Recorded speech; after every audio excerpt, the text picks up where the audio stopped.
യാദവ്, ഞാൻ കേട്ടത് ശരിയാണോ? അങ്കിള് പറഞ്ഞു നീ വ്രതം എടുത്ത് മല ചവിട്ടാൻ മാല ഇടാൻ പോവാന്ന്. നീ കേട്ടത് ശരിയാ. വ്രതം എടുത്ത് മലയ്ക്ക് പോകാൻ മാലയിടും. പക്ഷേ പോകുന്നത് മല ചവിട്ടാനല്ല. എനിക്ക് തോന്നി ഇതിന്റെ പിന്നിൽ നിനക്ക് എന്തെങ്കിലും പ്ലാനിങ് ഉണ്ടാവുമെന്ന്. പക്ഷേ അങ്കിള് പറഞ്ഞു കണ്ണേട്ടൻ കൂടെ വരുമെന്ന്. അങ്ങനെയാണെങ്കിൽ നിന്റെ പ്ലാനിങ് നടക്കോ? 48 ദിവസം വ്രതം എടുത്ത് എൻ്റെ കൂടെ വരുന്നത് ശിവദാസ് അല്ല, കാളിദാസ. കണ്ണേട്ടിനത് പറ്റില്ല. പിന്നെ ആളാരെന്ന് മനസ്സിലായാൽ നമുക്ക് ഇവിടുന്ന് പോവാൻ ഇതേ ഉള്ളൊരു വഴി. അത് നീ പറഞ്ഞത് ശരിയാ. മലയ്ക്ക് പോവാന്ന് പറഞ്ഞാൽ ആർക്കും സംശയം വരില്ല. അല്ല, ശിവയുടെ കാര്യം പറഞ്ഞപ്പോഴാ ആളിപ്പോ എന്ത് ചെയ്യുക? എനിക്കിപ്പോഴും ഓർമ്മയുണ്ട് കോളേജിലെ അവസാന സെം എക്സാം അവൻ എങ്ങനെയൊക്കെ എഴുതിയത്. ഇതുമില്ലാത്ത കോളേജിൽ അവന് പറ്റില്ല എന്നും പറഞ്ഞാൽ അവൻ ഇവിടുന്ന് പോയത്. ഞങ്ങളെയൊക്കെ പോലെ തന്നെ അവനും ഒരുപാട് വേദനിച്ചു. അച്ഛൻ അവനോട് പറഞ്ഞ മോൻ തൽക്കാലം ഇവിടുന്ന് മാറി നിൽക്കാൻ. അതുകൊണ്ടാണ് അവൻ ബാംഗ്ലൂരിലേക്ക് തിരിച്ചു പോയത്. ഒരു കണക്കിന് നിന്നേക്കാൾ കൂടുതൽ യദുവിനോട് അവനല്ലേ അടുപ്പമുണ്ടായിരുന്നത്. അവനത് സഹിക്കാൻ പറ്റുന്നതിലപ്പുറമായിരിക്കും. ഞങ്ങളെ കുടുംബം ഒന്നടങ്കം ഈ അവസ്ഥയിലാക്കിയ അവൻ എൻ്റെ കൈ കിട്ടിയ ഹിമേഷേ, അവൻ്റെ അവസാന ശ്വാസം പോകുന്നവരവനറിയും വേദന എന്താന്ന്. ആണോ? പൂജ, ഫ്രണ്ട്സൊക്കെ കൂടെ ഉണ്ടെന്നറിയാം. എന്നാലും നീ സൂക്ഷിക്കണം. പിന്നെ നീ എപ്പോഴാ തിരിച്ചു വരുന്ന?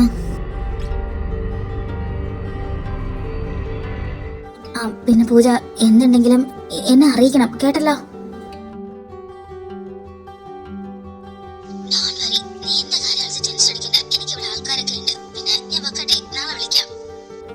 എന്നാലും നീ സൂക്ഷിക്കണം. എന്നാ ശരി, ഞാൻ വെക്കുവാണേ. യാദവേട്ടൻ എപ്പോ വന്നു?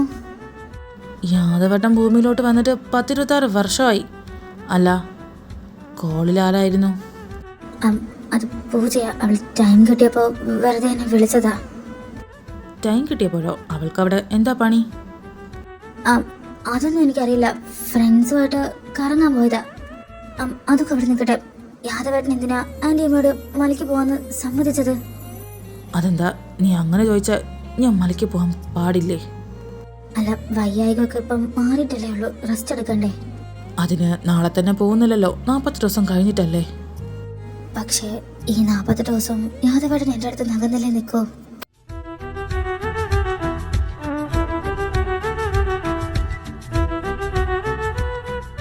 മുമ്പ് അങ്ങനെ ആയിരുന്നില്ലല്ലോ. ഞാൻ നിന്നെ ഭാര്യയെന്ന് വിളിക്കുന്നതിന് നിനക്ക് അറപ്പായിരുന്നില്ലേ?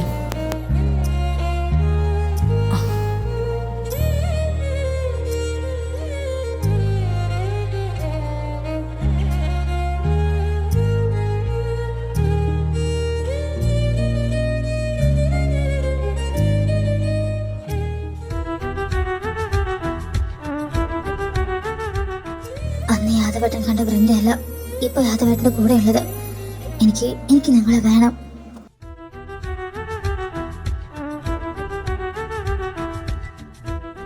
ഇത് വല്ലാത്ത സർപ്രൈസ് ആയി പോയല്ലോ. ശിവ വരുന്ന കാര്യം ചേച്ചി എന്നോട് പറഞ്ഞില്ലല്ലോ. അതിന് അവൻ വരുന്ന കാര്യം ഞാൻ ആദ്യം അറിയണ്ടേ?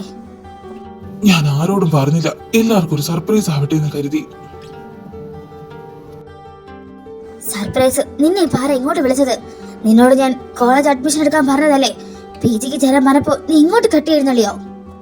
എന്റെ അമ്മ അതിനു വേണ്ടി തന്നെ ഞാൻ ഇങ്ങോട്ട് വന്നത്. അവിടെ അഡ്മിഷൻ എടുക്കണമെങ്കിൽ എനിക്ക് ഇവിടുത്തെ കോളേജിൽ നിന്ന് എല്ലാ സർട്ടിഫിക്കറ്റും വാങ്ങണം. അതിന് ഞാൻ വന്നല്ലേ പറ്റൂ. ശരിയാ, അന്ന് എക്സാം കഴിഞ്ഞിട്ട് റിസൾട്ട് പോലും വരാൻ കാത്തു നിൽക്കാതെ നമ്മൾ ഇവിടുന്ന് പറഞ്ഞു വിട്ടതല്ലേ. സർട്ടിഫിക്കറ്റ് ഒക്കെ ഇവിടുത്തെ കോളേജിലല്ലേ ഉള്ളത്.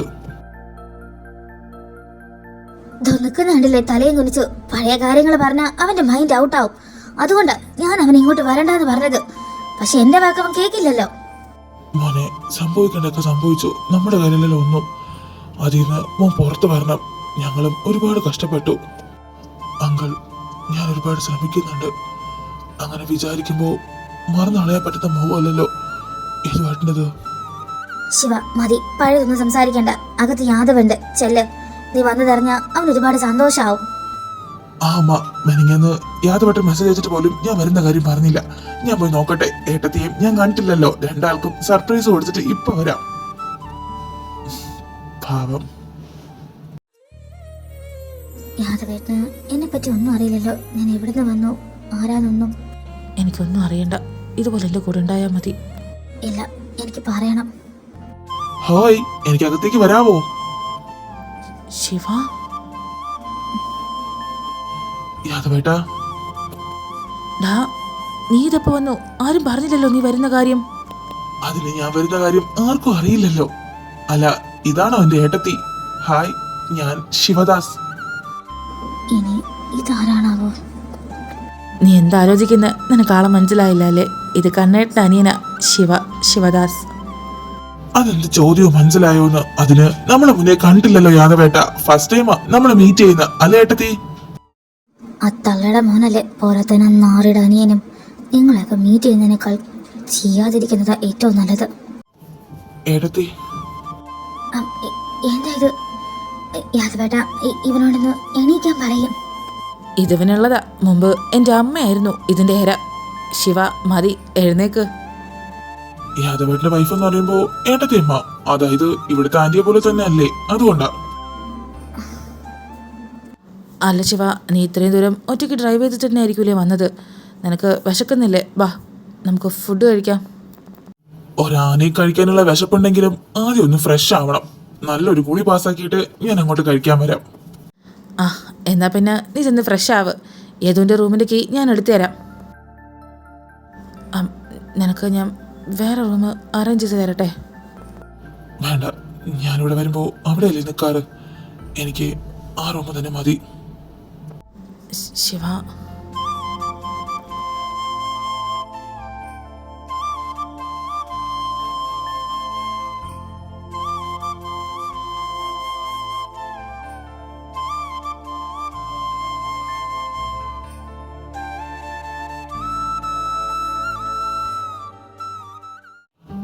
ആഹാ, അങ്ങ് റൂമിൽ അടിക്കുന്നുണ്ട് നല്ല ചൂട് ഇഡ്ഡലിയും സാമ്പാറിന്റെ മണം. ഞാൻ നിന്നെ വിളിക്കാൻ നിൽക്കുമായിരുന്നു. വാ, വന്നിരിക്കേ, കഴിക്കാം. പൊന്നനിയോ, യാദവ് മാത്രമല്ല നിനക്ക് ഏട്ടനായിട്ട് ഇവിടെ ഞാനും ഉണ്ട്. ഇടയ്ക്കൊക്കെ ഒന്ന് പരിഗണിക്കാം. അല്ല, ഈ പരിഗണന എന്ന് പറയുമ്പോ ഇങ്ങോട്ടും അങ്ങോട്ടും വേണ്ടേ? ഇങ്ങനൊരു അനിയൻ ജീവിച്ചിരിപ്പുള്ള കാര്യം ഏട്ടൻ ഓർക്കാറുണ്ടോ എന്നൊരു സംശയം. ശിവ, മതിയടാ, ഇരുന്ന് കഴിക്ക്. കണ്ണേട്ടാ, എന്ത് നോക്കിയിരിക്കുക? കഴിക്കുന്നില്ലേ? കഴിക്കാണ്ട് പിന്നെ വൃന്ദ ഇതൊക്കെ ഉണ്ടാക്കി സ്നേഹത്തോടെ വിളമ്പുമ്പോ കഴിക്കാതിരിക്കാൻ പറ്റുമോ? എനിക്ക് കുറച്ച് കറി കൂടുതലാവാം. നീ എന്ത് നോക്കി നിൽക്കുക? കണ്ണൻ നിന്നോട് കറി ചോദിച്ച കേട്ടല്ലേ? ചെന്ന് കോരി കൊടുക്ക്. ആ ആ, ഞാൻ ഒഴിച്ചു കൊടുക്കാം. വേണ്ട, ഏട്ടത്തി ഇവിടെ നിൽക്കൂ. കണ്ണേട്ടന്റെ മുന്നിലല്ലേ കറി ഇരിക്കുന്ന, അതെടുത്ത് ഒഴിച്ചാ പോരെ. എന്തിനാ ഏട്ടത്തിയെ വിളിക്കുന്നത്? അല്ല, അവളെ പോയിച്ചു കൊടുത്താൽ എന്താ പ്രശ്നം? നമ്മളെയൊക്കെ നോക്കാൻ തന്നെ അവൾ ഇങ്ങോട്ട് വന്നത്. വലിയ വീട്ടിലെ കെട്ടിലമ്മയൊന്നും അല്ല. ജീവിക്കാൻ വഴിയില്ലാതെ കിടന്നപ്പോ ഞാൻ ഇങ്ങോട്ട് കൊണ്ടുവന്നു. അവക്ക് യാതൊരു ജീവിതം കൊടുത്തുന്നേ ഉള്ളൂ.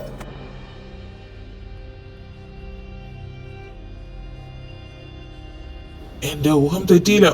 അമ്മയ്ക്ക് ഇപ്പോഴും ഒരു മാറ്റവും ഇല്ല അല്ലേ? ശിവ, ഭക്ഷണം കഴിക്കേ.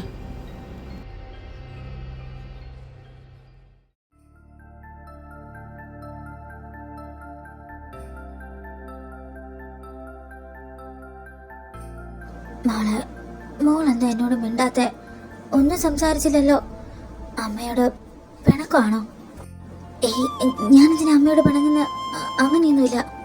പിന്നെന്താ ഭക്ഷണം കഴിച്ചിട്ടും അമ്മയ്ക്ക് മരുന്നെടുത്ത് തരാത്ത?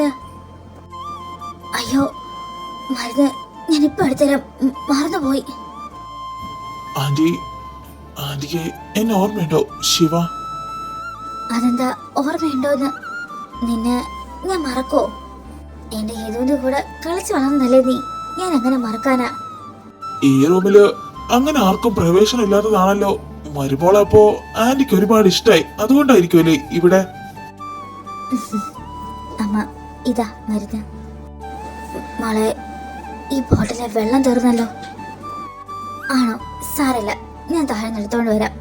ശിവ, അമ്മയോട് സംസാരിച്ചിരുന്നോ? ഞാനിപ്പോ വരാം.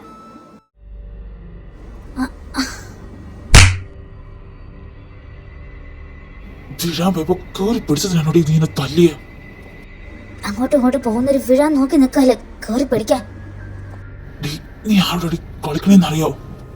കൈയെടുക്കോ, ഇല്ലെങ്കിൽ ഞാൻ ഒന്നുകൂടെ തരും. കണ്ണേട്ടാ, വൃന്ദയുടെ കയ്യിന്ന് വിട്, ഇല്ലെങ്കിൽ ഞാൻ ഇപ്പോ യാദവേട്ടനെ വിളിക്കും. ശിവ, ഇത് നിന്റെ കാര്യമല്ല, നീ ഇതിൽ ഇടപെടണ്ട. കൈ വിട്ടില്ലെങ്കിൽ ഞാൻ സത്യമായിട്ടും യാദവേട്ടനെ വിളിക്കും.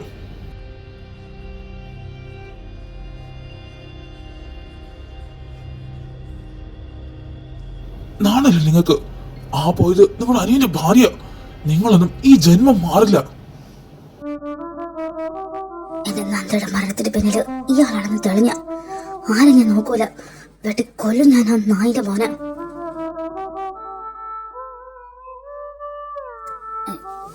ശിവ, ഞാൻ അവിടെയൊക്കെ അന്വേഷിച്ചു, കണ്ടില്ല. അപ്പൊ അങ്കിളെ പറഞ്ഞ ഇവിടെ കാണുമെന്ന്. എല്ലാരും ഭക്ഷണമൊക്കെ കഴിച്ചതല്ലേ കിടക്കാൻ പോയപ്പോ ഞാൻ വെറുതെ ഈ റൂമിൽ വന്നിരുന്നേ ഉള്ളൂ. നിനക്ക് എന്തെങ്കിലും ഹെൽപ്പ് വേണമായിരുന്നോ? ഏയ്, എനിക്കൊന്നും വേണ്ട. പിന്നെ കണ്ണേട്ടന്റെ ഭാഗത്ത് നിന്ന് അങ്ങനെ ഒരിക്കലും ഉണ്ടാവാൻ പാടില്ലായിരുന്നു. ഏട്ടന്റെ പകരം ഞാൻ മാപ്പ് ചോദിക്കോ? നിന്റെ കണ്ണേട്ടൻ ചെയ്തു കൂട്ടുന്ന തെറ്റിനൊക്കെ നീ മാപ്പ് ചോദിക്കാൻ നടന്ന പിന്നെ നിനക്ക് അതിന്റെ സമയം ഉണ്ടാവുള്ളൂ മോനെ.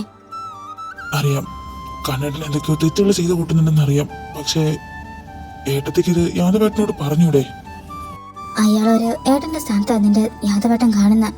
ഇന്നലെ വന്ന കാര്യം ഞാൻ എന്തെങ്കിലും പറഞ്ഞെന്ന് വെച്ച് അത് വിശ്വസിക്കണമെന്നുണ്ടോ? അതുകൊണ്ടാ ഞാനൊന്നും പറയാത്ത. ഇന്ന് ബ്രേക്ക്ഫാസ്റ്റ് കഴിക്കുമ്പോൾ അമ്മ അങ്ങനെ പറഞ്ഞിട്ടും യാദവേട്ടൻ ഒന്നും മിണ്ടാത്തപ്പോൾ എനിക്ക് മനസ്സിലായി. ഏട്ടത്തി പറയണ്ട, എനിക്ക് പറയാലോ, ഞാൻ സൂചിപ്പിച്ചോളാം. അങ്ങനൊരു ദുഷ്ട മനസ്സുള്ള സ്ത്രീയുടെ വയറ്റിലാണല്ലോ നീ ജനിച്ചത്. ഭാഗ്യം നീ അവരെ പോലെ ആയില്ല. ഹിമേഷ്, പൂജയെപ്പറ്റി നിന്നോട് ഞാൻ അന്വേഷിക്കാൻ പറഞ്ഞു. എന്തെങ്കിലും വിവരം കിട്ടിയോ? അത് ഞാൻ നിന്നോട് പറയാനിരിക്കായിരുന്നു. പൂജ ഇപ്പോ ബാംഗ്ലൂരില് ഒരു ഫ്രണ്ടിന്റെ അപ്പാർട്ട്മെന്റിലാ. ആൾ ഇവിടുന്ന് പോയതിന്റെ പിറകില് എന്തോ ഒരു ഉദ്ദേശമുണ്ട്. ഇന്നലെ ഇന്നുമായിട്ട് പൂജ അവിടെ 32ഓളം പാർട്ടി ക്ലബില് വിസിറ്റ് ചെയ്തിട്ടുണ്ട്. ദാറ്റ് മീൻസ് അവൾ ആരെയോ അന്വേഷിച്ചു പോയതുപോലെ. വൃന്ദയും പൂജയും തമ്മിൽ എന്തോ ഒരു കണക്ഷൻ ഉണ്ട്.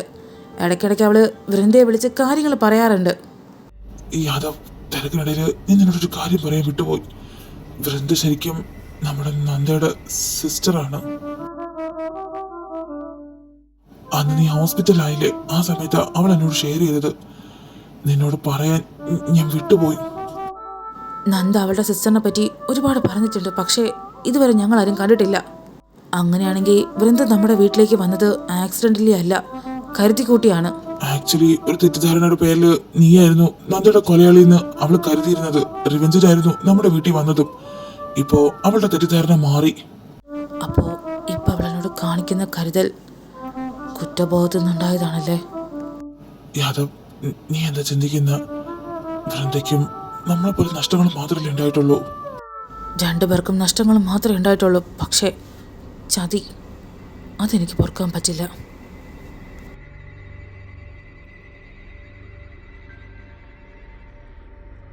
ഇവൻ എന്റെ അനിയനാ. ഇവനാരാ എന്നെ ഭരിക്കാൻ? എനിക്ക് മുന്നിൽ നിന്ന് സംസാരിക്കാൻ ഇവൻ ആരാ? അമ്മ ഏട്ടനായതുകൊണ്ടാ ഇപ്പോഴും ഞാൻ എന്നെ മറന്നൊന്നും ചെയ്യാത്തത്. നിൽക്കാനടുത്ത് കണ്ണെടുത്ത് നിന്നില്ലെങ്കിൽ എനിക്ക് ഇങ്ങനെ പ്രതികരിച്ചേ പറ്റൂ. നിങ്ങൾ എന്ന തല ഒന്നും വേണ്ടാതെ ഇവൻ എവിടെ വച്ചിട്ടാണോ നിങ്ങളെ പ്ലാൻ എക്സിക്യൂട്ട് ചെയ്യാൻ പോകുന്നത്? നടന്നത് തന്നെ. അവനെ കൊണ്ട് മാത്രമല്ല നിന്നെ കൊണ്ടും എനിക്ക് പ്രത്യേകിച്ച് വലിയ ഉപകാരമൊന്നുമില്ല. ശിവ, കോളേജിൽ നിന്ന് നിനക്ക് എന്തൊക്കെ പേപ്പേഴ്സ് വാങ്ങണോ അതൊക്കെ വാങ്ങിയിട്ട് എത്രയും വേഗം ഈ നാട്ടിൽ നിന്ന് നീ പോണം. ഏതായാലും കാര്യങ്ങളൊക്കെ ഇത്രയും ആയ സ്ഥിതിക്ക് ഈ വീട്ടിൽ നിന്ന് ഞാൻ മാത്രം ഇതിനാ പോകുന്ന. പോവുകയാണെങ്കിൽ നമ്മൾ മൂന്നരും ഒരുമിച്ച്. മോട്ടേന്ന് വരുന്നില്ല, അവന്റെ അഹങ്കാരം കണ്ടില്ലേ? അവന്റെ കാര്യം ഞാൻ നോക്കിക്കോളാം. ഞാൻ നിന്നോട് പറഞ്ഞതാദ്യം നീ ചെയ്യാൻ നോക്ക്.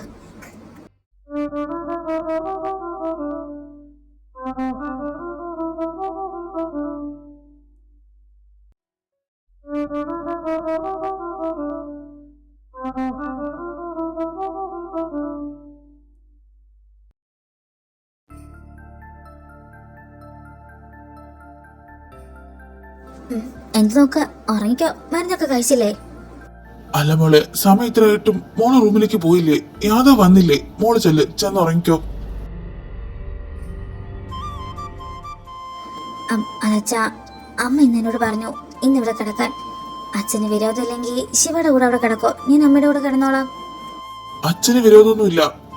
അല്ല, മോള് യാദവിനോട് ചോദിച്ചോ അമ്മയുടെ കൂടെ കിടക്കാന്ന്? യാദവ് വന്നല്ലോ. ഇതെന്താ, അച്ഛൻ കിടന്നില്ലേ? സമയം ഒരുപാടായല്ലോ. ഇല്ല, കിടക്കാൻ പോവുമായിരുന്നു. ശ്രീദേവിക്ക് മോൾ ഇന്നിവിടെ കിടക്കണോന്ന്. മോളെന്നോട് ശിവയുടെ കൂടെ കിടക്കാൻ പറഞ്ഞു. അതാ ഞങ്ങൾ ഇങ്ങനെ സംസാരിച്ചോണ്ടിരുന്ന. അയ്യോ, അത് ശരിയാവില്ല. അപ്പൊ എന്റെ കാര്യങ്ങളൊക്കെ ആര് നോക്കും? എനിക്ക് എന്റെ ഭാര്യ ഇല്ലെങ്കിൽ ശരിയാവില്ല, അല്ലേ ഭാര്യയെ? വൃന്ദ ഒന്ന് എൻ്റെ കൂടെ വന്നേ. യാദവേട്ടന്റെ സംസാരത്തിലൊക്കെ എന്തോ ചെറിയ മാറ്റമുള്ള പോലെ. വൃന്ദ മോളെ, ദാ അമ്മ ഉറങ്ങി. അവളിനി രാവിലെ എഴുന്നേക്കു. ഗുളിയൊക്കെ കഴിച്ചതല്ലേ.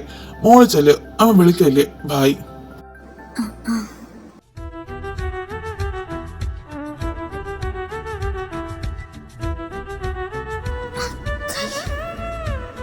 ഗുഡ് നൈറ്റ് അച്ഛാ.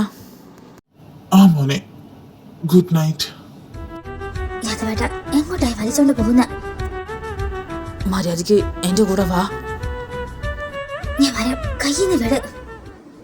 ഇങ്ങോട്ട് വാടി. യാദവേട്ട, പൂജ എന്തിനാ ബാംഗ്ലൂർ പോയത്? എനിക്കറിയില്ല.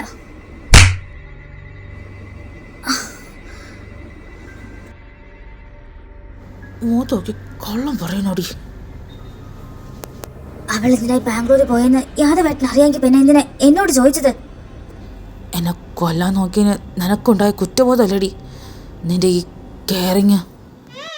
കുറ്റബോധം മാത്രമാണെങ്കിൽ എനിക്കിവിടെ നിൽക്കേണ്ട കാര്യമില്ല. ഹോസ്പിറ്റലിൽ നിങ്ങൾ വന്നതിന് ശേഷം നിങ്ങളോട് കാര്യങ്ങളൊക്കെ പറഞ്ഞിട്ട് എനിക്കിവിടുന്ന് പോവാം. അങ്ങനെ നീ ഇവിടുന്ന് പോയ ശരിക്കുള്ള കുറ്റവാളിയെ നിനക്കറിയാൻ പറ്റില്ല. ഇവിടെ നിന്ന് എന്നിലൂടെ നിനക്കത് മനസ്സിലാക്കാൻ പറ്റുമല്ലോ. ഒറ്റയ്ക്ക് രണ്ടും കൽപ്പിച്ച് നിങ്ങളുടെ അടുത്ത് എനിക്ക് എത്താൻ പറ്റുമെങ്കിൽ കൊലയുടെ അടുത്തേക്ക് പോവാൻ എനിക്ക് ആരുടെ സഹായം വേണ്ട. ഒറ്റയ്ക്ക് എന്നെ കണ്ടുപിടിക്കാൻ അറിയാം.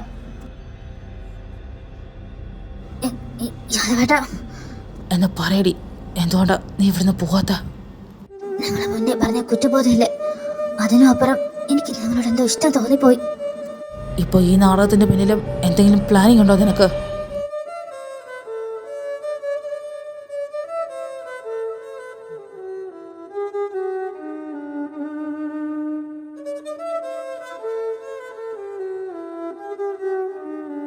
ഈ ലോകത്ത് എന്തും ഞാൻ സഹിക്കും. കൂടെ നിന്ന് ചതിച്ചോ അത് ഞാൻ സഹിക്കില്ല. നിങ്ങളൊന്ന് കണ്ണുറന്ന് നോക്കിയാൽ നിങ്ങൾക്ക് മനസ്സിലാവും. ഞാനല്ല, നിങ്ങളുടെ കൂടെ നിൽക്കുന്നവരെ നിങ്ങളെ ചതിക്കാൻ നോക്കുന്ന. നിങ്ങളെ ചതിച്ച എനിക്ക് എന്ത് കിട്ടും? നിങ്ങളൊന്ന് ചിന്തിച്ചു നോക്ക്.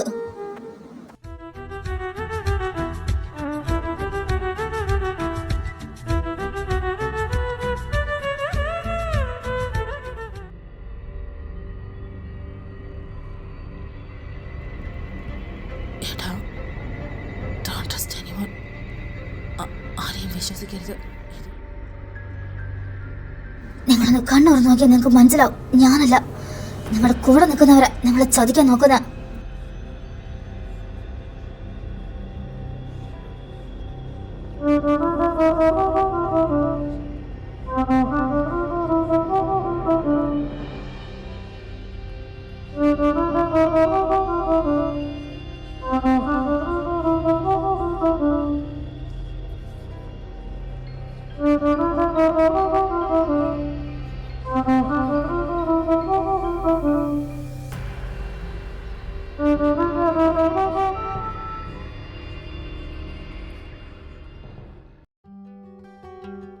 പൂജ, നീ അന്വേഷിച്ച ആളെ പറ്റി നിനക്ക് മനസ്സിലായില്ലേ? കള്ള്, കഞ്ചാവ്, മയക്കുമരുന്ന്, പോരത്തിന് പെണ്ണും. ഇത് എത്രയുണ്ടെങ്കിൽ അയാൾക്ക് സ്വർഗമോ. പിന്നെ ഉറപ്പായിട്ട് ഇതൊക്കെ യൂസ് ചെയ്യുന്ന ആൾക്ക് ഒരു ക്രിമിനൽ മൈൻഡ് ഉണ്ടാവില്ലേ? ഇത് തടയുന്നവരെ കൊല്ലാനൊക്കെ ഉള്ള. അത് ഉറപ്പല്ലേ? ഇതിനൊക്കെ അടിമപ്പെട്ട് കിടക്കുന്ന ഒരാളെ നല്ല വഴിക്ക് കൊണ്ടുവരാൻ നോക്കിയാ അയാൾക്ക് മാറാൻ പറ്റില്ല. പക്ഷേ ഉപദേശിക്കുന്നവനെ കൊല്ലാൻ വേണമെങ്കിൽ ശ്രമിക്കും.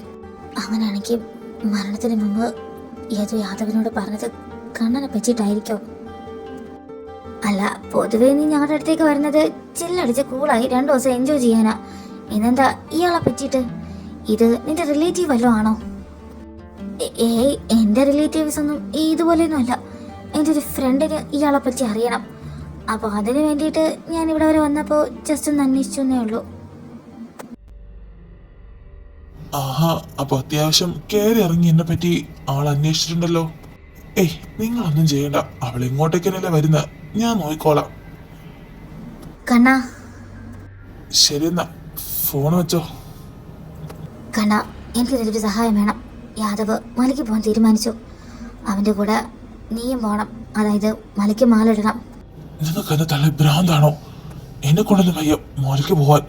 അല്ലെങ്കിൽ തന്നെ മനുഷ്യരിവിടെ 100 കൂട്ടം പ്രശ്നങ്ങളാ. മാലയിട്ട് തൊഴാനല്ല നിന്നെ ഞാൻ അങ്ങോട്ട് പറഞ്ഞു വിടുന്ന. ഇവിടുന്ന് 2 വരട്ടെ പോകുന്ന നിങ്ങൾ തിരിച്ചു വരുമ്പോൾ നീ മാത്രമേ വരാൻ പാടുള്ളൂ. എന്ന് വെച്ചാ അവനെ കൊല്ലാനോ? യെസ്, അത് നീ ഭംഗിയായിട്ട് നിറവേറ്റിയ നീ ആഗ്രഹിക്കുന്ന സാധനം ഞാൻ നിനക്ക് തരും. എന്ന് വെച്ചാ എന്ത് തരുമെന്ന്? വൃന്ദ വാസുദേവ്.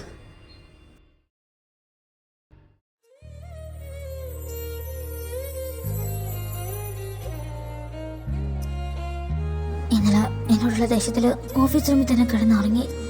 ഇപ്പോഴും എന്നോട് ദേഷ്യമായിരിക്കോ? ഒന്ന് പോയി സംസാരിക്കാൻ.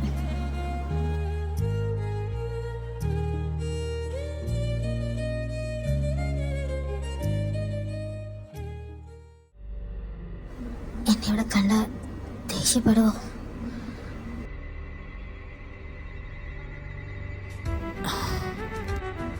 യാദവേട്ടാ, ഇങ്ങോട്ട് പാടി. നന്ദ അവളുടെ ചേച്ചിയെ പറ്റി ഒരുപാട് പറഞ്ഞിട്ടുണ്ട്. ഈ ലോകത്ത് അവൾക്ക് ഏറ്റവും ഇഷ്ടം അവളുടെ ചേച്ചിയാണെന്ന്. പക്ഷെ അവള് പോയപ്പോ ഈ ചേച്ചിക്ക് ഒന്നും ചെയ്യാൻ പറ്റിയില്ല. അവൾക്ക് വേണ്ടിയിട്ടല്ലേ നീ എന്നെ കൊല്ലാൻ ഇങ്ങോട്ട് വന്നത്? ഇപ്പൊ നീ എൻ്റെ ഭാര്യ. ഇനി ഇവിടുന്ന് പോകാൻ പറ്റുമെന്ന് നിനക്ക് തോന്നുന്നുണ്ടോ? ഭാര്യയോ? നിങ്ങളുടെ ആന്റി അമ്മ അങ്ങനല്ലോ പറഞ്ഞത്. നിങ്ങളൊക്കെ സെർവ് ചെയ്യാൻ വന്ന വേലക്കാരിയല്ലേ ഞാൻ. നിനക്കിവിടെ ഒരൊറ്റ ഓപ്ഷനേ ഉള്ളൂ.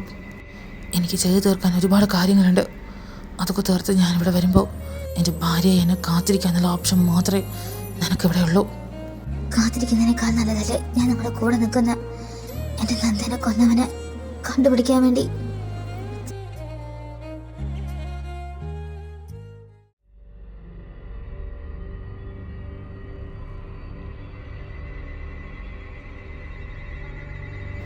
ഹിമേഷ്, യാദവ്, ഒരു അപ്ഡേഷൻ കിട്ടിയിട്ടുണ്ട്.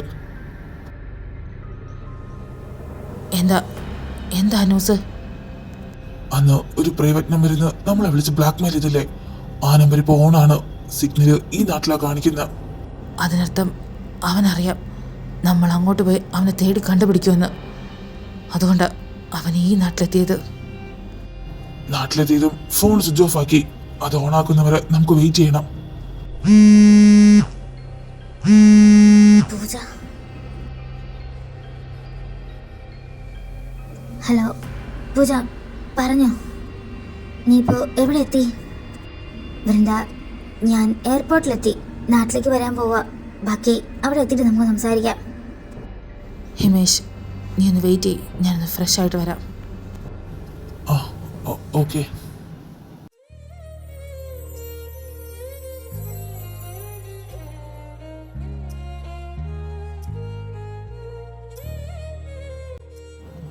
യാദവേട്ടാ, തിരക്കില്ലെങ്കിൽ എനിക്കൊന്ന് സംസാരിക്കണമായിരുന്നു. ശിവ, ഞാനിപ്പോൾ കുറച്ച് തിരക്കില്ല. നമുക്ക് ഈവനിങ് സംസാരിക്കാം. എന്തായിരുന്നു മാറ്റർ? അത് കണ്ണേട്ടിനെ പറ്റിയ. യാദവേട്ടനെന്ന് അറിഞ്ഞിരിക്കാൻ വേണ്ടിയിട്ട് കുറച്ച് കാര്യങ്ങൾ എനിക്ക് പറയാനുണ്ട്. നമുക്കെന്നാ വൈകുന്നേരം സംസാരിക്കാം.